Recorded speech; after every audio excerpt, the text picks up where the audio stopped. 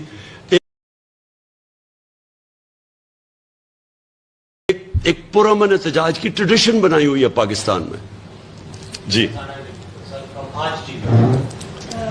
سر, آپ نے کہا کہ معیشت کا بیڑا غرق کر دیا, اسٹاک ایکسچینج کی بات کی, بڑے کے گرنے کی بات کی. حماد کو بلانا چاہیے.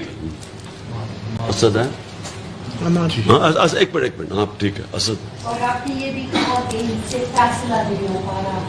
سر, میرا سوال آپ سے یہ ہے کہ اگر ان سے فیصلہ کیوں نہیں ہو پا رہا, آپ کیا سمجھتے ہیں, کیا یہ کسی کی طرف دیکھ رہے ہیں؟ دیکھیں, ایک تو یہ ایک لیجیٹمیٹ حکومت نہیں ہے, لائی گئی ہے. اور جس کے پاس ایک پبلک مینڈیٹ نہیں ہوتا, اس لیے تو ڈر رہے ہیں الیکشن سے. ان کو پتا ہے کہ ان کے پاس پبلک مینڈیٹ نہیں ہے. تو یہ ان کے لیے جب آپ کے پاس مینڈیٹ نہ ہو اور کوئی لے کے آیا ہو آپ کو, تو پھر آپ اسی کی طرف دیکھتے ہیں. یہ جو انہوں نے آئی ایم ایف کی بات مان کے پٹرول مہنگا کر دیا ہے اتنا, اور ڈیزل مہنگا کر دیا ہے, اور روس سے جو حماد اظہر کو میں نے خاص بلایا, انہوں نے ڈیل, انہوں نے تو بلکہ اب لیٹر بتایا جو ہماری امریکیوں سے, روسیوں سے ڈیل چل رہی تھی. تو جب وہ ان کے ڈر سے نہیں کرتے, تو ان کے پاس کوئی حکومت کرنے کی کوئی, ان کے پاس وہ طاقت کہہ دیں, کیپیبلٹی, بڑے فیصلے کرنے کی طاقت تو ہے ہی نہیں.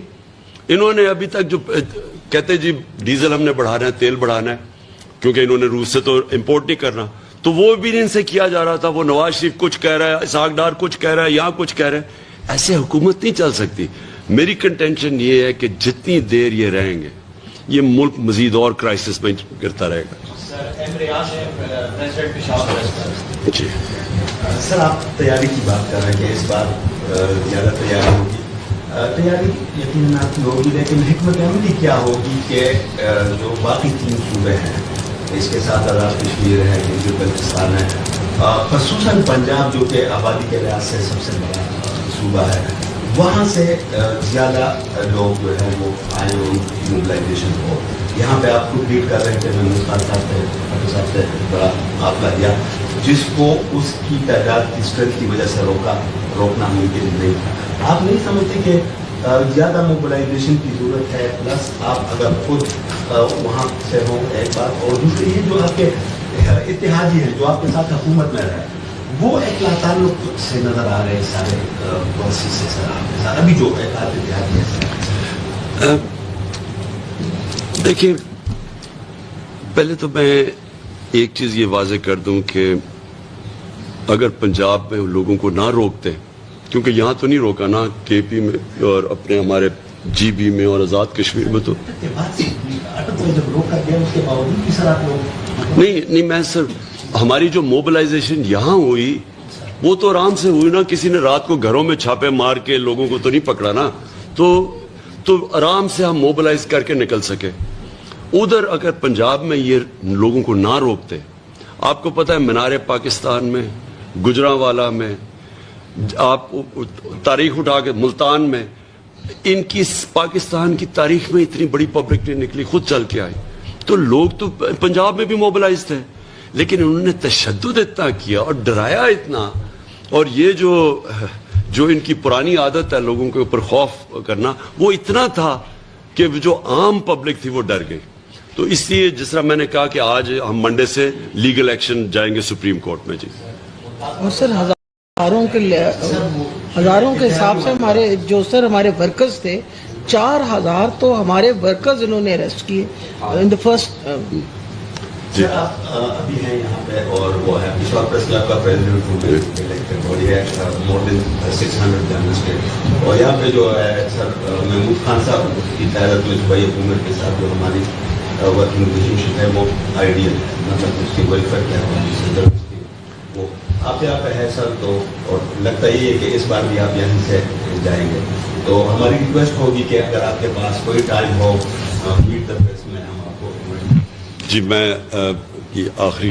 صرف آخری اپنا کویشچن لے، صرف میں چاہوں گا مراد تھوڑی سی ڈیٹیلز بعد میں دے دینا، حماد بعد میں ڈیٹیلز دے دینا، تاکہ آپ کو معیشت کو ذرا صرف موٹی موٹی چیزیں ضرور لکھ لیں. یہ جو حالات 6 ہفتے سے میں، اس سے پہلے میں صرف یہ کہوں گا کہ میں یہاں اب جو ہمارے ورکرز جن کو جو زخمی ہوئے ہیں، عمر ایوب جس طرح ان کے اوپر ڈنڈے برسائے گئے ہیں، اور جو ہاسپٹل میں ابھی تک، باقی میرے کتنے کارکن یہاں جو انجر ہوئے ہیں، میں ان سب کو ملوں گا.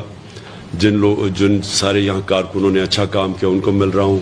پنجاب میں، پنڈی، اسلام آباد میں، کیونکہ بڑے لوگ زخمی ہوئے ہیں اس کے اندر، تو میں نے ان ساروں کو ملنا ہے. ہماری خواتین جس طرح وہ کھڑی ہوئی ہیں جو شیلنگ کے سامنے، پتہ نہیں آپ نے سینز وہ دیکھے ہیں یا نہیں، میں نے کبھی اس طرح خواتین کو کھڑی، یعنی شیلنگ ہوتی تھی وہ واپس چلی جاتی تھی، پھر آ جاتی تھی سامنے. تو جس طرح سینز ہے، میں تو ان ساروں کو پہلے ملوں گا. پلاننگ بھی یہاں پوری کر رہا ہوں، اور جس طرح آپ نے کہا کہ جس طرح میرا پلان تیار ہو جائے گا تو وہ قوم کے سامنے آئے گا. اور میں آپ کو یقین دلاتا ہوں، میری اسٹرینتھ ہے کہ انہوں نے ایک پرامن احتجاج جو جماعت 26 سال سے اس ملک میں ہمارا ایک ٹریک ریکارڈ ہے کہ ہم نے کبھی کسی قسم کا وائلنس نہیں کیا، کبھی انتشار کی پالیٹکس نہیں کی.